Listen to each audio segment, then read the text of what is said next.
Seja bem-vindo a mais uma aula do nosso curso. E hoje a gente vai falar sobre as leis e epilepsia. Será que existe alguma lei específica para a pessoa com epilepsia? O que você acha? Será que uma pessoa com epilepsia deve ser protegida por lei? Será que deve existir alguma lei específica para a pessoa com epilepsia? Vamos ver. Para a gente falar em leis em epilepsia, a gente precisa começar a resgatar a Constituição de 88, aonde fala que o dever do Estado é garantir a saúde à população. Né? E aí fala, né, se a gente for ver o artigo 196, vai falar que a saúde é direito de todo mundo. Né? Independente de qualquer coisa, a saúde é um direito do cidadão. Na mesma Constituição, uma outra lei fala que a saúde é um direito fundamental do ser humano, devendo o Estado prover as condições indispensáveis ao pleno exercício da saúde. Né? E se a gente fala em saúde, né, aqui vem a primeira questão entre o que é saúde e o que é doença. Doença é ausência de saúde? Né? Saúde é estar bem? Então, assim, como a gente está falando de epilepsia, a gente está falando de uma condição, claro, de uma doença, de uma condição de saúde. Né? E aí, quais são as principais leis nesse sentido de saúde, de epilepsia, que a gente tem? Quando a gente fala em emprego, né, como a gente falou nas outras aulas, existem algumas leis que protegem o trabalhador que tenha algum problema de saúde que o impeça de exercer o seu trabalho, certo? Porém, não existe uma lei específica para a epilepsia, hoje no nosso na nossa Constituição. Existe simplesmente qualquer problema de saúde. Você pode entrar com algum processo para que você tenha alguma garantia. E a questão de delitos e epilepsia? Será que uma pessoa que tem epilepsia e que tem, no momento da crise, será que ela pode cometer algum delito? Ou, será que uma pessoa com epilepsia é mais perigosa que uma pessoa sem epilepsia? Como que é isso? Então, na questão de delitos e epilepsia, é muito importante a gente tentar determinar se o delito cometido pode ser consequente a um dos diferentes tipos de epilepsia, como perda de consciência ou automatismos. Então, algumas pessoas têm alguns movimentos que podem ser confundidos com algum tipo de delito. Tá? Mas, se a gente for ver, não é delito. A pessoa não tem uma intenção de provocar isso. Ela simplesmente está inconsciente, tem algum automatismo com o corpo, né, e que pode ser confundido com isso. Então, esses delitos eles podem ser cometidos na fase ictal, pré-ictal ou pós-ictal. O que significa isso? Um pouco antes da crise, durante a crise ou logo após a crise. Continuando a falar de delito, a gente só considera a questão de delitos que está protegido por lei quando a ação é imotivada. Né? Portanto, a pessoa não tem um motivo para fazer isso. Ela não quer fazer mal a alguém. Mas muitas vezes ela pode ter algum objeto na mão, numa crise de automatismo, e no momento da crise as pessoas podem achar que ela está tendo um ataque de agressividade, que ela vai ferir alguém. Na verdade não, são só automatismos que se ela tiver com algum objeto cortante pode ser confundido com um delito propriamente dito. A ausência de premeditação. Quando a gente fala em epilepsia, os delitos na epilepsia, a pessoa não programa, ela não faz isso, ela simplesmente faz durante a crise. Tá? A ação é inesperada e surpreendente. Isso é super importante. Por quê? Porque vai totalmente contra o que essa pessoa é fora da crise. Então, esse é um aspecto muito importante para a gente observar quando alguém fala em delitos cometidos por pessoas com epilepsia. A gente tem que ver o que essa pessoa é no dia a dia, e não durante a crise. Pode haver furor e agressividade, que podem continuar até o final da crise, e geralmente depois de uma crise, a crise deixa a pessoa muito cansada. E às vezes a pessoa acaba dormindo, ficando confusa e dormindo depois da crise. Tá?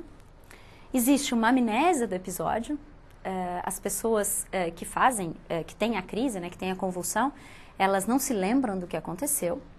E há semelhança com episódios anteriores. Geralmente, uma pessoa que tem esse tipo de comportamento, ela vai ter sempre, porque as crises, elas também são relativamente estereotipadas, elas acontecem sempre da mesma maneira. Então, além da gente tentar ver que tipo de epilepsia o paciente tem, né, quais são as consequências desse tipo de epilepsia, é importante sempre a gente ficar atento para esses aspectos quando a gente fala em delito na epilepsia. A outra questão é o nível de periculosidade em pacientes com epilepsia. Então, será que essas pessoas que têm epilepsia são mais perigosas para a sociedade? Elas podem trazer algum prejuízo, algum dano para a sociedade? Então, o nível de periculosidade, ele é associado à ocorrência de crises. Então, não tem como você falar que uma pessoa com epilepsia é perigosa para a sociedade. Porque no momento da crise, ela não tem consciência do que está acontecendo, então ela não é perigosa para a sociedade. De novo, é importante a gente ressaltar que, claro, tem pessoas com epilepsia que têm transtornos de personalidade. Mas uma coisa não tem nada a ver com outra. Ele tinha um transtorno de personalidade já, ou teve um transtorno depois da epilepsia, mas não é a epilepsia que causa esse perigo à sociedade, mas sim um transtorno de personalidade, como a psicopatia, a sociopatia, algum tipo de transtorno de personalidade desse tipo.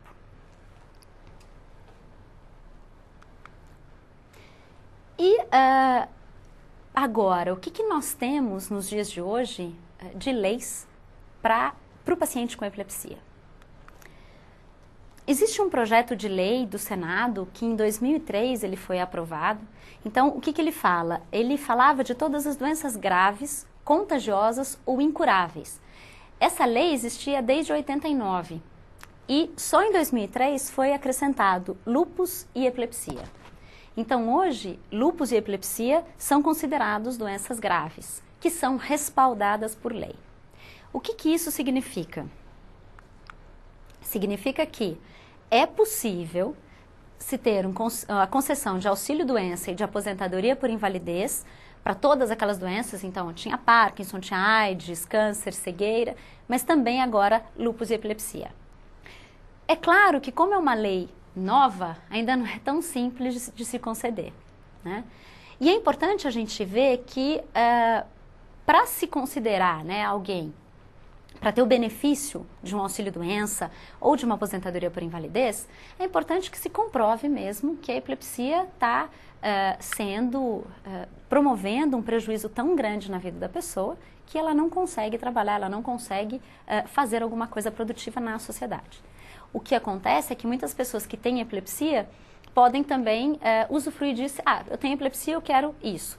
Não é assim, a gente sabe que isso acontece com qualquer condição crônica, né? Então é importante que se tenha respaldo, né, do quanto que a epilepsia está prejudicando a vida da pessoa.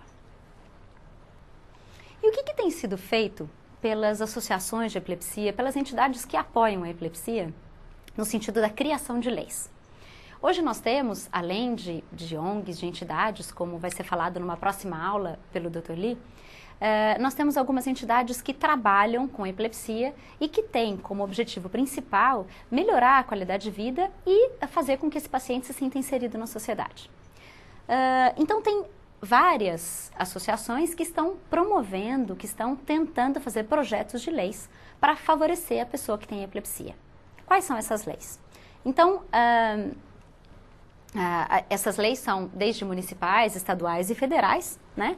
O que a gente vê, tem muitos projetos de lei, mas eles ainda não estão sendo sancionados. Então a gente vê que existe uma resistência, uma demora, né? O que já tem? Nós temos hoje já o Dia de Conscientização da Epilepsia. O dia 9 de setembro é o Dia Nacional e Latino-Americano de Conscientização de Epilepsia. Isso a gente pretende virar realmente uma lei de dia nacional. O que a gente consegue hoje é dia municipal. Então, a ASP, né, na cidade de Campinas, ela começou isso desde 2003. Então, hoje é dia municipal de conscientização da epilepsia, o dia 9 de setembro. Outras associações, como Curitiba, Brasília, Limeira e João Pessoa, já conseguiram também isso. Mas a gente tem um projeto maior que quer também fazer com que esse dia seja nacional. Então, essa é uma lei que já existe e que a gente conseguiu sancionar em algumas cidades. A outra lei muito importante é a lei, em 2004, Brasília, né, o Distrito Federal, pede uma lei que garanta às pessoas com epilepsia o direito a todos os meios terapêuticos, né, para tratar a epilepsia.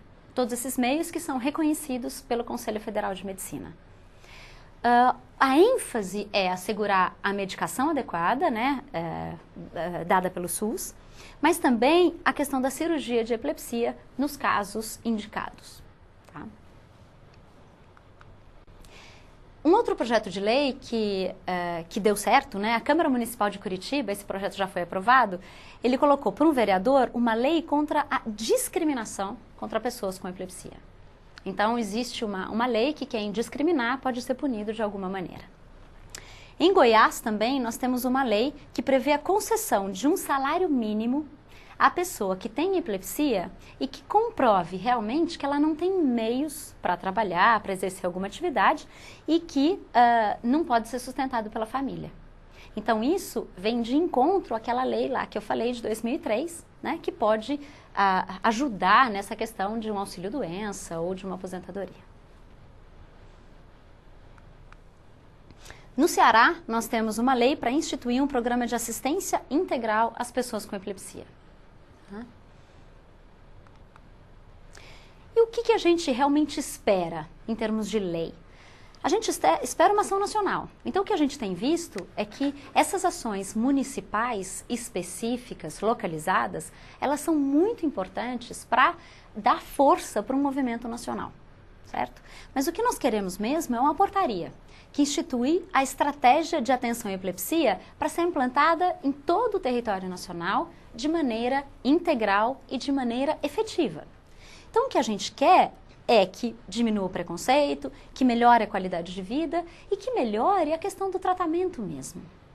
Então, essa portaria é uma portaria do Ministério da Saúde, está encaminhada para o Ministério da Saúde, falta só ser aprovada, tá? E o texto tem ações entre o Ministério da Saúde e as secretarias de Estado e também do município para que a gente tenha esse tratamento integral. E, inclusive, um dos pedidos dessa portaria, dessa minuta, é o Dia Nacional da Epilepsia. O que a gente espera é que realmente isso seja aprovado o quanto antes para que a gente consiga realmente fazer um trabalho a nível nacional em termos de lei. O trabalho nacional já existe, mas a gente precisa se fortalecer pelas leis. E aí vem a questão, né? Todo mundo já ouviu falar em pessoa portadora de deficiência, né? Os famosos PPDs. Então, o que eles consideram como deficiência? É uma deficiência física, como amputação, paraplegia, paralisia cerebral. A deficiência auditiva, quando você tem uma perda bilateral, parcial ou total. A deficiência visual, quando é ou a cegueira total, ou a baixa visão, ou problemas maiores que 60% na visão. A deficiência mental, que tem uma dificuldade de comunicação, de cuidado pessoal, de higiene, de lazer, de trabalho. Né? E a deficiência múltipla, que associa duas ou mais deficiências. Então, nós sabemos que é garantido por lei, hoje, que as pessoas portadoras de deficiência, existem inúmeras leis que favorecem essa pessoa portadora de deficiência. E é nesse sentido que eu coloco aqui a última questão dessa aula. E epilepsia? É uma deficiência? Será que eu posso colocar a epilepsia dentro da lei para pessoa portadora de deficiência? O que você acha? Para responder isso, é importante que você vá no fórum, fale sua opinião e a gente vai tentar amarrar tudo isso numa discussão grande. Por isso, participe. Mas o mais importante, o que a gente quer, é que cada pessoa faça a sua parte na construção de uma cidadania plena para esse paciente que tem epilepsia. Até a próxima!